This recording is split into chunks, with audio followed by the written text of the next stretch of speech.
Ini merupakan materi pertemuan ketujuh atau materi ketujuh. Kita akan bahas mengenai perencanaan produksi media cetak yang pertama. Jadi perencanaan produksi media cetak pertama ini akan dibagi produksi media cetak ini dibagi dua, yang pertama sama yang kedua. Yang kedua akan kita bahas nanti setelah UTS ya. Oke, kita mulai dulu dari yang pertama.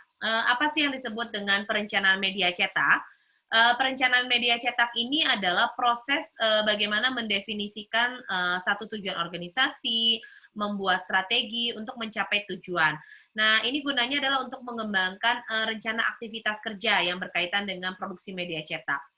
Nah, ini yang cukup menarik adalah proses penyusunan ini seperti apa, bagaimana waktu dan ruang periklanan akan mencapai tujuan pemasaran. Jadi di sini dikategorikan bahwa untuk melakukan proses penyusunan atau perencanaan dan penjadwalan ini memang harus dilakukan kita merencanakan terlebih dahulu. Biasanya perencanaan media cetak ini dilakukan untuk di majalah, kemudian koran ataupun informasi-informasi media yang memang dibutuhkan. Cuman kan karena saat ini semua serba digitalisasi, maka untuk proses media cetak sendiri itu sudah tidak terlalu banyak peminatnya ya, atau yang bekerja di bidang media cetak pun sudah makin terbatas. Oke, ini yang akan kita bahas adalah satu, apa aja sih yang menjadi perencanaan media meliputi koordinasi 3 tingkat perumusan strategi. Pertama, itu adalah dengan menggunakan strategi pemasaran. Kenapa strategi pemasaran ini penting? Karena dalam strategi pemasaran ini berbicara tentang bagaimana cara kita bisa mengidentifikasi pasar, sasaran dan seleksi bauran pemasarannya. Jadi kalau misalnya kalian memang bergerak di bidang strategi pemasaran atau misalnya nanti kalian bekerja di bidang media cetak tuh kalian harus mulai tahu nih kira-kira apa saja yang menjadi bauran pemasarannya dan bagaimana cara proses pengiklanannya seperti itu. Itu yang memang harus perlu sekali diingat. Yang kedua adalah strategi periklanan. Strategi periklanan ini seperti apa? Strategi periklanan itu lebih kepada kita berbicara anggarannya seperti apa, pesannya seperti apa, kemudian bagaimana cara kita melakukan pemasaran media cetak kita. Makanya kenapa kalau misalnya koran itu jauh lebih biasanya tergantung wilayah ya. Tapi kalau misalnya majalah dia bisa seluruh Indonesia. Kalau wilayah ini kalau misalnya di daerah Jawa biasanya ada Jawa Pos, kalau di Jawa Barat tuh ada Koran Pikiran Rakyat, kalau di Jakarta tuh biasanya ada Sindo ya, itu yang merupakan Republika dan lain sebagainya. Ada yang disebut dengan strategi media. Nah, kalau strategi media ini dibagi menjadi beberapa. Pertama, bagaimana cara kita memilih audiens sasaran kita. Jadi kita harus tahu dulu nih kira-kira yang menjadi audiens sasaran kita siapa, itu yang paling penting. Dua, menspesifikasikan tujuan media. Kalau misalnya kita sudah tahu audiens sasaran kita siapa, korannya ini atau misalnya media cetak kita ini untuk usia kalangan berapa, maka kita harus lebih spesifik tujuannya apa. Apakah tujuannya untuk informasi, edukasi, atau justru hanya sekedar hiburan. Nah, ketiga juga bagaimana cara memilih kategori media dan sarananya. Kategori media dan sarana ini beda-beda, tergantung bagaimana pesan yang ingin kita sampaikan. Jadi kalau misalnya pesan berita, biasanya lebih cocok untuk menggunakan daily newspaper daripada majalah atau magazine ya. Terus harus tahu gimana cara membeli medianya juga. Tapi kan sekarang karena sudah mulai terbatas media cetak, jadi ya semuanya serba digitalisasi.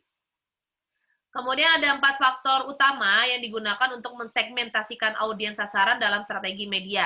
Jadi bagaimana sih caranya untuk mensegmentasikan audiens sasaran dalam strategi media? Pertama, kita harus tahu dulu letak geografisnya, itu yang paling penting, di mana sih media cetak tersebut itu akan diterbitkan. Karena kalau jangan sampai ketika kita menerbitkan media cetak dengan bahasa Jawa, tapi diterbitkannya justru di luar Pulau Jawa. Nah itu pasti nggak akan laku dan kalaupun laku segmentasinya benar-benar sangat terbatas. Kemudian demografis. Demografis ini berdasarkan karakteristik masyarakatnya. Jadi dalam karakteristik masyarakat ini perlu dilihat juga nih, kira-kira karakter masyarakat itu seperti apa. Apakah karakter yang karakternya ini apakah yang menonjol, kemudian selain karakter yang menonjol, apakah karakter masyarakatnya juga apa ya, kalau selain menonjol tuh, apakah karakter, masyarakatnya juga lebih kepada orang yang menengah ke bawah, pendidikan, nah ini perlu dilihat sih. Demografis tuh pasti nggak jauh-jauh dari penghasilan, pendidikan, usia, jenis kelamin, nah itu harus dijelaskan, juga karakter masyarakatnya seperti apa, termasuk penghasilan ya. Terus, pemakaian produk apa sih yang dipakai. Nah, ini biasanya untuk iklan ya. Oh, kalau misalnya, pasang di iklan PR tuh banyaknya programnya jual beli mobil sama lowongan pekerjaan. Nah, ini, menarik karena kenapa? Kalau misalnya kita sudah tahu pangsa pasar kita, segmentasinya seperti apa, jadi kita tahu nih, apa saja yang akan kita jual, dan isinya apa saja, seperti itu. Kemudian juga berdasarkan gaya hidup. Nah, kenapa sih gaya hidup ini penting?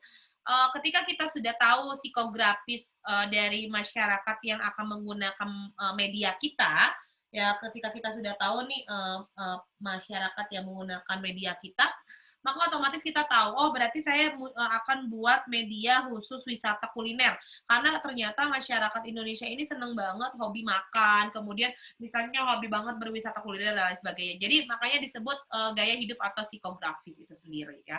Jadi perlu dilihat banget kalau misalnya kalian mau pakai media, kira-kira cocok nggak ya dengan poin-poin yang tadi. Nah, di sini juga dikatakan ada hal-hal pokok dalam melakukan perencanaan media. Jadi dikatakan bahwa Suwiditono dalam bukunya Generasi Baru Wartawan dan Dunia Pers Indonesia ini dikatakan ada 8 hal pokok sebetulnya yang harus diperhatikan ketika kita merencanakan sebuah perencanaan media. Pertama yang harus diperhatikan adalah latar belakang produknya. Jadi latar belakang produk ini, media kita ini mau ngebahas tentang apa? Spesifikasinya apa? Apakah umum ataukah lebih spesifik? Makanya selalu ada misalnya majalah-majalah otomotif. Ya dia memang spesifikasinya latar belakang produknya pengen ngebahas semua serba otomotif atau majalah olahraga atau koran olahraga. Ya pengen spesifikasinya lebih fokus di situ. Misalnya ada konsep produk. Konsep produknya itu mau seperti apa? Apakah mau konsepnya berupa media cetak koran atau mau bersifat majalah. Konsepnya harus jelas. Kemudian posisi produk. Posisi produk ini juga lebih kepada posisi produk tuh lebih kepada kira-kira harga yang cocok nih di pasaran tuh berapa ya dengan koran otomotif atau misalnya dengan koran olahraga gitu. Atau misalnya dengan koran gosip. Banyak nggak ya yang menarik? Kalau saya jual majalahnya tertarik nggak ya? Nah, itu harus jelas dulu positioning-nya. Jadi menempatkan harga adalah merupakan salah satu posisi produk kita. Apakah kita segmentasinya nanti menengah ke bawah atau menengah ke atas. Terus ada juga yang disebut dengan strategi pemasaran. Nah, strategi pemasaran ini beda-beda ya. Strategi pemasaran bisa bermain di harga, di jadwal terbitnya, atau misalnya diisi berita yang ada di majalah atau koran ya. Kalau misalnya kalian pernah lihat majalah tuh selalu dikatakan seperti ini, harga Pulau Jawa berapa, harga luar Pulau Jawa berapa. Nah, itulah yang disebut sebagai strategi pemasaran. Jadi supaya mengetahui juga nih kira-kira segmentasinya seperti apa. Kalau manajemen kepemilikan tuh biasanya punya siapa sih korannya ini atau majalah ini punya siapa ya. Ada aspek-aspek keuangan juga perlu dipertimbangkan. Kenapa perlu dipertimbangkan ya supaya tahu kira-kira berapa nih kalau kita jual korannya 2.000 berarti kalau misalnya kita ngeluarin 100 juta kira-kira bisa nggak nih kalau bikin koran atau majalahnya jadi harganya 10.000 atau 10.000 atau 2.000. Itu yang disebut dengan aspek keuangan dan asumsi keuangan dasar. Kemudian risk area sama jadwal kegiatan. Risk area itu lebih ke ini sih, lebih kemana ya? Risk area itu kira-kira kalau kita ngejual di Pulau Jawa, misalnya Pulau Jawa dan Bali harga 2.000, di luar Pulau Jawa 5.000. Nah, itu tuh jadi risk area. Oh, kenapa kita di luar Pulau Jawa lebih mahal, sama di Bali lebih mahal ya? Karena bisa jadi karena biaya karena biaya transportasi, akomodasi, ketertarikan, dan lain sebagainya. Itu menjadikan area risiko. Bisa jadi di luar Pulau Jawa malah nggak laku sama sekali. Bisa jadi seperti itu ya. Kemudian jadwal kegiatan tuh jadwal terbit sih sebetulnya. Apakah mau daily, apakah weekly, atau misalnya monthly ya. Itu terserah dari si orang medianya. Biasanya punya jadwalnya sendiri. Nah, kita lanjut di sini. Ini apa sih yang disebut sebagai jurnalistik? Jadi jurnalistik media cetak ini sebetulnya lebih kepada bagaimana cara memproses atau mencari dan mengumpulkan serta menyeleksi atau menulis. Jadi kita harus tahu nih bagaimana cara kita mencari informasinya, mengumpulkan informasinya, menyeleksi informasinya, kemudian ditulis dengan bahasa seperti apa, dan menyebarkan informasinya melalui media massa, tadi surat kabar, majalah, atau tabloid ya. Nah, jadi kalau surat kabar itu apa? Surat kabar ini lebih kepada sebutan bagi penerbitan pers yang masuk ke dalam media cetak. Biasanya berisi tentang berita-berita, informasi, kemudian karangan-karangan, iklan ya. Jadi kalau misalnya surat kabar itu jauh lebih ke yang lebih sederhana sih lebih tepatnya ya, karena dia akan berbicara sama berita, iklan kayak gitu. Beda sama tabloid. Kalau tabloid itu kan ada informasi massal, terus ada informasi gosip artis dan lain sebagainya. Terus kalau misalnya majalah ya itu jauh lebih beragam lagi gitu. Ya. Oke, kita next ya. Jadi kalau misalnya dalam perencanaan media itu ada apa aja? Ada produksi media cetak, ada perencanaan, di produksi media cetak itu ada perencanaan, ada perorganisasian, penggerakan, dan pengawasan. Kita mulai satu-satu ya. Yang pertama kita mulai dari perencanaan. Jadi kalau misalnya nanti suatu saat kalian akan bekerja di media cetak, pada media cetak itu kita harus mampu merencanakan. Merencanakan apa sih? Merencanakan isi berita esok tuh mau kayak gimana. Makanya kenapa kalau misalnya newspaper atau surat kabar atau koran itu dia harus up to date. Bisa jadi bekerjanya tuh bisa 24 jam berita hari ini, kemudian di-editing sama editornya, kemudian setelah sudah di-editing oleh editornya, terbit besoknya gitu ya. Harus terbit. Jadi dicetaknya tuh malam biasanya. Apakah itu nanti akan ini harus tayang nih, ini nggak tayang, dan lain sebagainya. Jadi sekompleks itu sebetulnya untuk buat perencanaan. Cuman kan karena sekarang banyak yang jauh lebih up to date, misalnya berita hari ini ada yang meninggal, 1 jam kemudian itu udah bisa publish di mana, di internet gitu. Makanya kenapa sekarang orang-orang media cetak sudah mulai mengambil ranah di media internet. Misalnya kayak Kompas dulu ada korannya, sekarang sudah ada juga portalnya ya. Kayak gitu, itu adalah cara untuk menarik sebetulnya. Terus ada yang disebut sebagai pengorganisasian. Apa sih yang disebut sebagai pengorganisasian? Nah, pengorganisasian ini lebih kepada bagaimana cara kita menyusun struktur organisasi dan pembagian tugas. Jadi harus jelas ya. Bayangin kalau wartawannya harus nge-editing dulu, jadi editor, terus udah gitu belum lagi dia harus cetak, belum lagi dia harus banyak lah yang dikerjakan. Jadi makanya kenapa dalam lingkup media cetak itu harus clear banget antara tugas dari apa ya, tugas sebagai wartawan, misalnya tugas sebagai redakturnya, seperti apa tugas yang bagian mencetak, layout, desain, dan lain sebagainya. Jadi benar-benar harus menempatkan orang-orang sesuai dengan bidang keahliannya supaya hasil kerjanya bisa maksimal. Itu yang paling penting. Sebetulnya itu ya yang paling penting, supaya hasil kerjanya maksimal. Nah, terus ada yang disebut dengan penggerakan. Nah, ini cukup menarik nih. Penggerakan ini apa sih sebetulnya? Penggerakan itu kita mulai dengan yang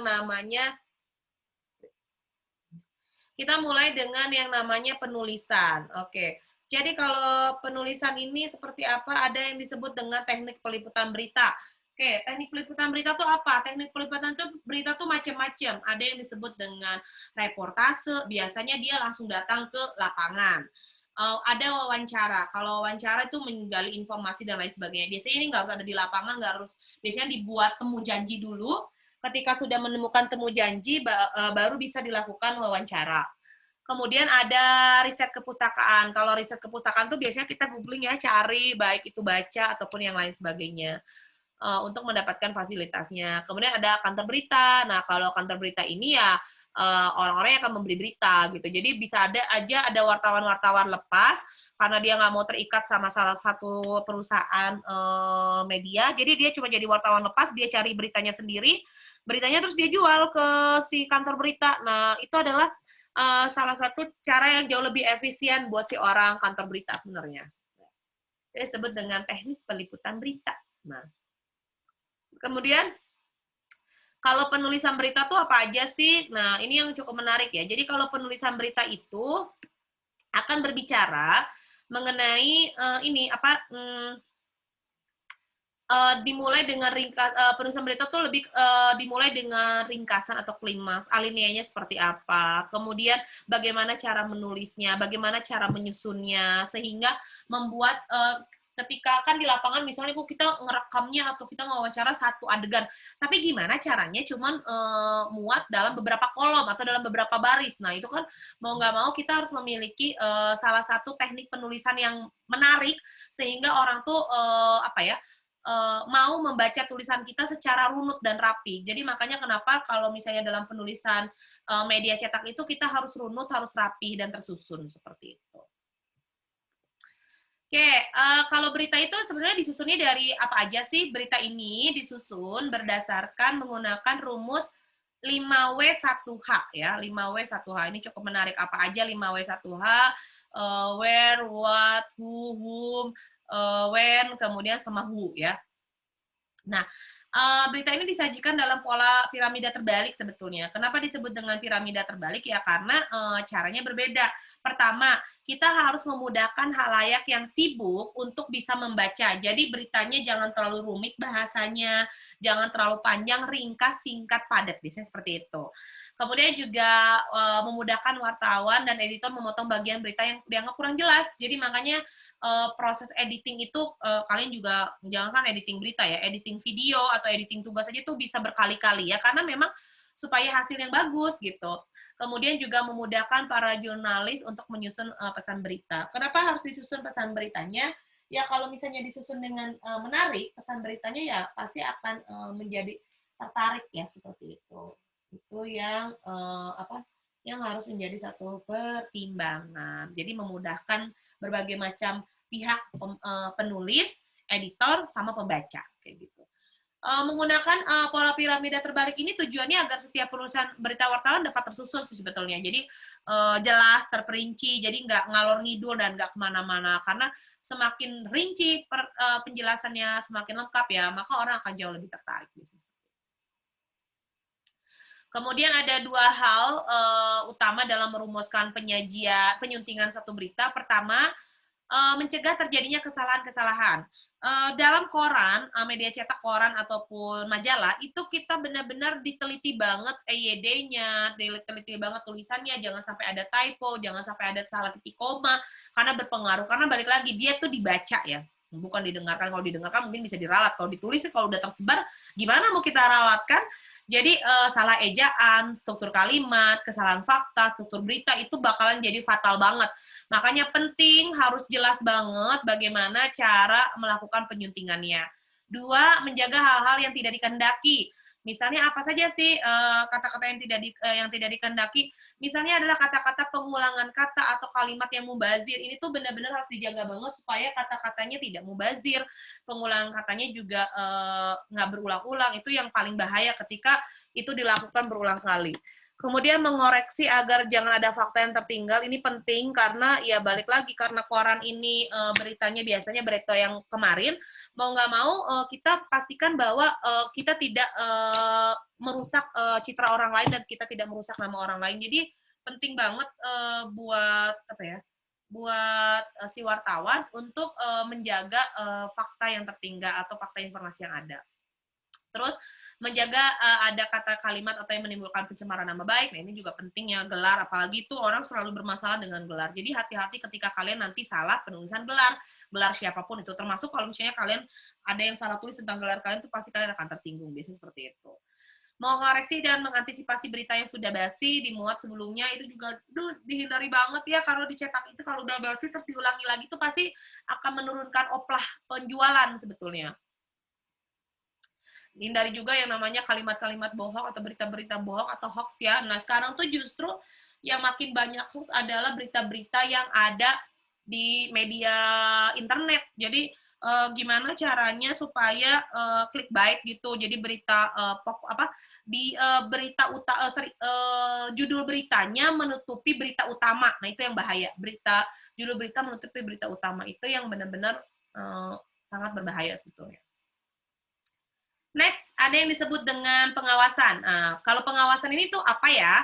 Pengawasan ini lebih mengetahui apakah pelaksanaan kerjanya sudah sesuai, kemudian tidak menjaga kode etik jurnalistik, apakah tetap menjaga nilai-nilai yang ada di perusahaan media cetak tersebut. Jadi benar-benar ada dewan pengawasnya. Dewan pengawasnya siapa sih? Ada dewan pers sebetulnya ya. Nah, ini ada beberapa alur berita. Alur berita itu ada tahapannya kalau menurut Hikmat dan Purnama.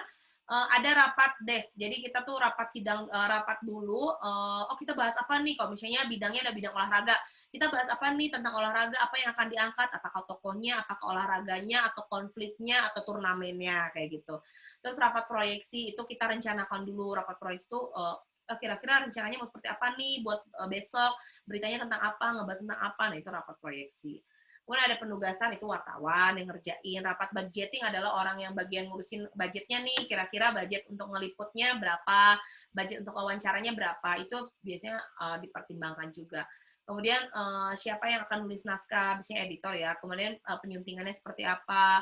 Setelah disunting baru diproduksi, setelah diproduksi baru dicetak, setelah dicetak baru dia nyampe ke pembaca. Jadi memang prosesnya cukup panjang, tapi kita nerimanya ya udah terima langsung dibaca ya. Dan harganya juga cukup murah kan kalau untuk korannya, beda dengan majalah. Nah, ini ada yang disebut dengan produksi editorial. Kalau produksi editorial itu seperti apa sih? Produksi editorial ini lebih berbicara tentang bagaimana memasukkan fakta dan interpretasi dari materi berita. Biasanya ada kepala redaksi, ada redaktur senior, kemudian ada penulis editorial. Kenapa produksi editorial ini merupakan salah satu hal yang paling krusial, karena kan wartawan cuma cari berita. Nah, yang ngedit, yang nyunting naskah, nyunting berita tuh bagian editorial. Jadi jangan sampai editorial itu salah menulis, sehingga ketika tulisannya mau ditarik, itu tetap akan menurunkan citra dari perusahaannya. Makanya kenapa dikatakan bahwa dalam produksi editorial itu penting banget nih memasukkan fakta-fakta, informasi dari kepala redaksinya seperti apa, kemudian dari editorialnya seperti apa, sehingga informasi yang disampaikan tuh akurat, pembaca senang, ketika pembaca senang, oplah meningkat, sehingga ya penjualan akan terus berlangsung seperti itu. Itu yang disebut dengan produksi editorial. Jadi kalau misalnya ditanya, Bu, kenapa sih kita harus belajar tentang produksi media cetak? Ya kita kan nggak pernah tahu, bisa jadi nanti kalian punya ketertarikan tersendiri untuk bekerja di media cetak ini. Nah, ini prosesnya kalau di media cetak tuh prosesnya seperti ini. Oke, kalau misalnya ada yang kurang jelas atau Ibu terlalu cepat menjelaskannya, seperti biasa kita didiskusikan di ruang kelas ya. Terima kasih.